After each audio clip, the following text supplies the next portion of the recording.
জীবনটা সাকারময় করে দেবে। বলেন নাউজুবিল্লাহ। আমার দরকার সাকার, আমি জানি এটা কি? জাহান্নামের একটা দরজার নাম। কি আছে এই দরজা দিয়ে প্রবেশ করলে? আল্লাহ পাক বলেন না ততই ওয়ালা তাদা, আস্ত ছেড়ে দেবে না, বাকিও রাখবে না। একেবারে আস্তও ছেড়ে দেবে না, বাকিও রাখবে না। লাওয়াহাতুল লিল বাশার, এই দরজা দিয়ে যারা প্রবেশ করবে আল্লাহ আগে তাদের চামড়া খসিয়ে দেবে। বাংলার মুসলমানেরা কত ভয়ঙ্কর একটা ঘর আল্লাহ বানিয়েছে, যারা সত্যকে সত্য জানার পরে অহংকার করে মুখ ফিরিয়ে চলে যান তাদের জন্য। আর বাংলাদেশে এই রোগের রোগী বেশি, কারণ এত তাফসীর মাহফিল পৃথিবীর কোনো দেশে হয় না। কোরআন দিয়ে মানুষকে ডাকায় বাংলাদেশের মতো কোনো দেশে আমি পাইনি। এত ডাক দেওয়ার পরেও যারা ফিরে আসতে চান না, খালি উল্টা পাল্টা মনে করে, অহংকার করে যারা উল্টা দিকে ফিরে যান, আপনার জন্য কিন্তু সাকার অপেক্ষা করছে। এর বর্ণনা আল্লাহ নিজে দিয়েছেন, কাল্লা কখনোই না, সাকারে করে প্রবেশ করাবো। এটা এমন একটা ভয়ঙ্কর জায়গা, এখানে ঢুকলে আগে চামড়া খুশি যাবে। ইন্না শাজারাতাস সাক্কুম তুআমুল আফিম কাল মুহলি ইয়াগলি ফিল বুতুনি কাগলিল হামিম খুযুহু ফা'তিলুহু ইলা সাওয়াই জাহিম সুম্মা সাব্বু ফাওকা রাসিহি মিন আযাবিল হামিম যুক ইন্নাকা আনতাল আজিজুল কারীম ইন্না হাযা মা কুনতুম বিহি তামতারুন। বলেন আল্লাহু আকবার। রব্বুল আলামিন এমন একটা চিত্র এখানে চিত্রায়িত করেছেন যে জাহান্নামের ভেতরে এই সাকারে যারা পড়বে তাদেরকে সাক্কুল ফল আমি খেতে দেব। ক্ষুধার যন্ত্রণায় যখন তারা দুই হাত দিয়ে সাক্কুল গাছের ফল পেটের ভেতরে দেবে, গলার ভেতরে যাওয়ার পরে সামনে আসবে না, ভেতরেও যাবে না, মাঝখানে থাকবে। এটা ছড়ানোর জন্য তারা জাহান্নামের ফেরেশতাদের কাছে বলবে পানি দেন। তাদের নিজেদের রক্ত আর পুষ গরম করে যখন তাদের সামনে ধরা হবে, মুফাসসির জানিয়েছেন এটা যখন এই চোয়ালের কাছে আসবে এত গরম হবে এই নিজের ঠোঁটের মাংসগুলো সব খসে খসে ওই পাতিলার ভেতরে পড়বে। গরম টকবকে এই পানিগুলো নিজের পেটের ভেতরে যাওয়ার পর আল্লাহ বলেন এই মানুষগুলোর নাড়ি ভুঁড়িতে আছে সব পায়খানার রাস্তা দিয়ে বের হয়ে যাবে। পাবনাবাসী আযাব কিন্তু আমাদের জন্য অপেক্ষা করছে। এই জন্যই বলছি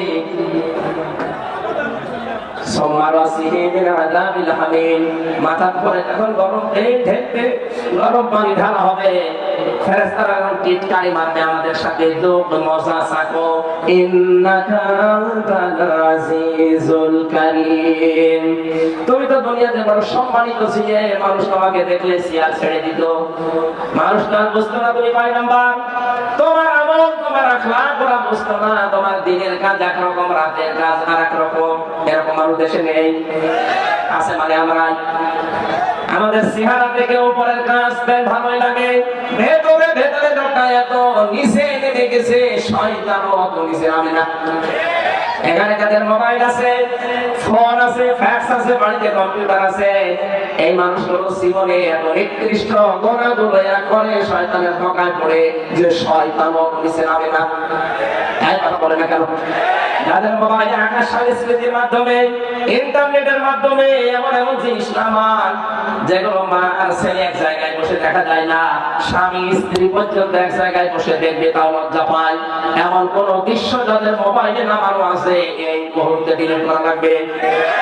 নয়তো ফেরেশতারা আযাব দিতে দিতে এই শব্দটা বলতেছো ইন্নাকা আনতাল আজিজুল কারীম, বড় সম্মানিত ছিল দুনিয়ায়, আজ মজা নাও। আজ তো এখানে মাত্র 20,000-50,000 মানুষ নয় আমরা হবো, এখানে যদি আল্লাহ এরকম অপমান করে আমি অপমানই করে যাবেন।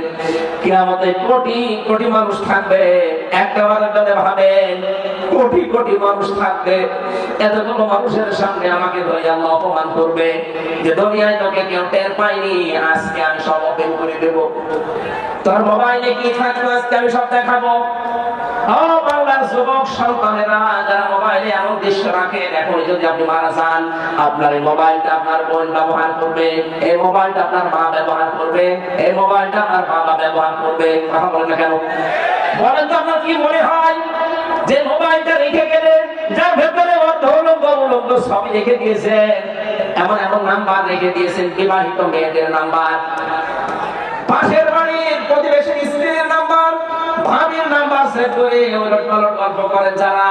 এই মোবাইলটাকে আপনার বাবা ব্যবহার করলে সব দেখবে, আপনি তো মরে গেলেন। এটা যদি সত্যি আপনার বাবা ব্যবহার করে, আর যদি ওই দৃশ্যগুলো মোবাইলের ভেতরে পায়, কি ধারণা করবে আপনার প্রতি আপনার বাবা বলেন? সুতরাং এই মুহূর্তে আপনার মরণে তো কোনো গ্যারান্টি নেই, বাড়ি যেতে পারবেন গ্যারান্টি আছে? বলেন বলেন, কোনো গ্যারান্টি নেই।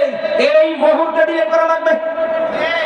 যেটা নিজে দেখতে ভালো লাগে, আবু তালেব সাহেব দেখলে আপনি লজ্জা পান, আপনি শরম পান, এরকম কোন দৃশ্য থাকলে আল্লাহর ভয়ে এই মুহূর্তে ডিলিট করা লাগবে।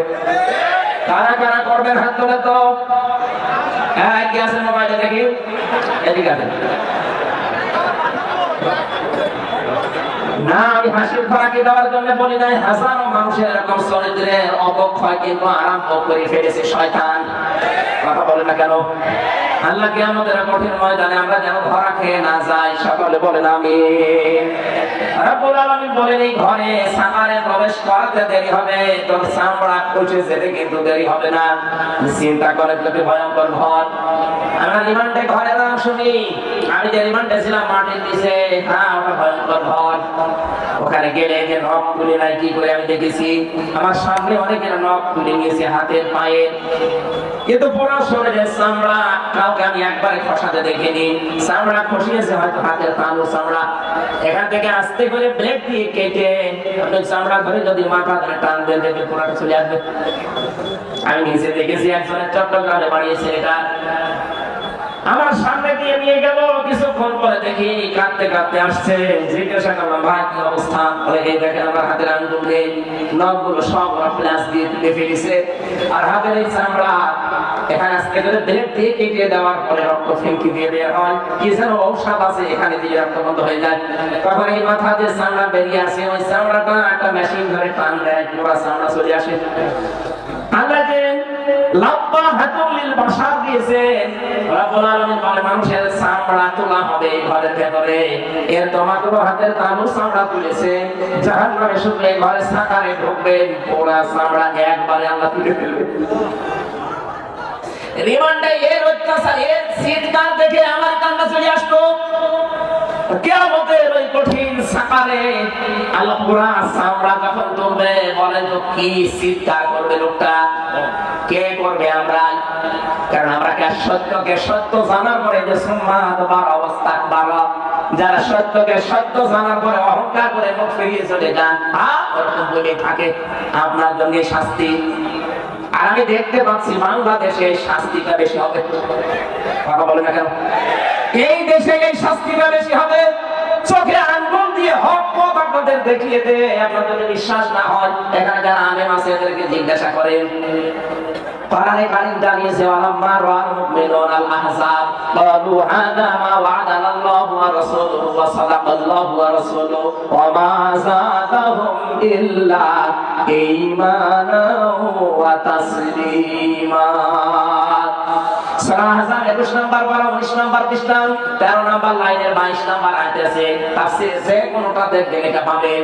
নবীজিকে আল্লাহ জানিয়েছেন, হে নবী আপনি হক তো খুঁজে পান না, পৃথিবীতে হক তো বলটা যাদেরকে দেখে অন্য আল্লাহ বিরোধী যারা তারা তেড়ে তেড়ে মারতে আসে। বাংলাদেশে কত দল আজ ইসলামের কাজ করছে, দেখেন তো কোন দলের উপরে বাতিলের টার্গেট নেই, শুধু একটা দলকে ওরা দাবিয়ে রাখতে চায়। আপনি হক দল খুঁজে পান না মানে এতে তাফসীর করবেন, দেখবেন এই দেশে হক আপনি যদি চিনতে নাও পারেন, বাতিলরা কিন্তু চিনে ফেলেছে। ওরা জানে যে এই দেশে আল্লাহর কোরআন কায়েম করতে চায় কারা। ওরা এটা বিশ্বাস করে যে কোনদিন তাহিরির দ্বারা এই দেশে কোরআন কায়েম হবে না। ওরা বিশ্বাস করে নজিবুল মুসলমান মজহরবাদের দ্বারা জীবনে কোরআনের দেশে কায়েম হবে না। ওরা বিশ্বাস করে আটরশির দ্বারা এই দেশে কোরআন কোনদিন কায়েম হবে না। ওরা বিশ্বাস করে ফেলেছে কোরআন কায়েম হতে হলে একামতে দিনের কর্মীদের দ্বারা হবে। সবার টার্গেট এখন ঠেকাও, একামতে দিনকে ঠেকাও। আল্লাহ বলেন না, এদেরকে ঠেকাতে কেউ পারবে না। অনুরিদু আন্নামুন্না আলাল্লাযীনা ইসতুযিফু ফিল আরদ জমিনে ফেরাউন একটা দলকে দুর্বল করে রাখতে চেয়েছিল কোন ঠাসা করে, সেটা মুসা নবীর দল। আর আমি আল্লাহ ইচ্ছা করলাম তাদের উপর অনুগ্রহ করে জাতির ইমাম তাদেরকে আমি বানিয়ে দেব। আল্লাহ মনে আছে তাই বানিয়ে দিয়েছে। সারা দেশে এখন দেখেন ইসলামের জয়কার চলছে। কথা বলেন না কেন? শুধু ইমাম বানাবো না, জমিনের উত্তরাধিকারী তাদেরকে আমি বানাবো। জমিনের শাসক ক্ষমতা তাদেরকে দেব।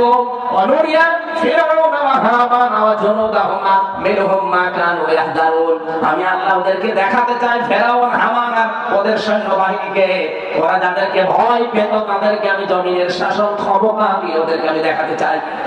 এই বাংলাদেশে 54 বছরে যাদেরকে কোন ঠাসা করে রাখা হয়েছিল, যাদেরকে দুর্বল করে রাখা হয়েছিল, সূরা কসসের 5 এবং 6 নম্বর আয়াত মনে হচ্ছে আল্লাহ দেখাচ্ছে। এই কথা বলে না কেন? এই মানুষগুলোকে আজ আল্লাহ ধরে ধরে জাতির ইমাম বানিয়ে দিচ্ছে। জাতির শুধু ইমাম না, দেশে উত্তরাধিকারী আল্লাহ বানিয়ে দিচ্ছে। আল্লাহ এবার শাসন ক্ষমতায় বসাবে, কারণ কোরআনে কারীম 100 ভাগ আমরা বিশ্বাস করি, নাকি 98 ভাগ? আরো জোরে আল্লাহ আমি নিজে তাদেরকে জমিনের শাসন ক্ষমতায় বসাবো, এইটা এখন দেখতে বাকি আছে। আর আমার বিশ্বাস কোরআনের উপরে 100 ভাগ আছে। এই জন্য আমি দৃঢ় বিশ্বাস নিয়ে বলতে পারি সামনের দেশ হবে কোরআনের দেশ, সামনের সংসদ হবে কোরআনের সংসদ। এটা আমরা দেখতে চাই না? চর্ম চোখে যেন আল্লাহ দেখার তৌফিক দেন। 56,000 বর্গ মাইল এইটা দিয়ে চলছে। জোরে বলেন আমিন।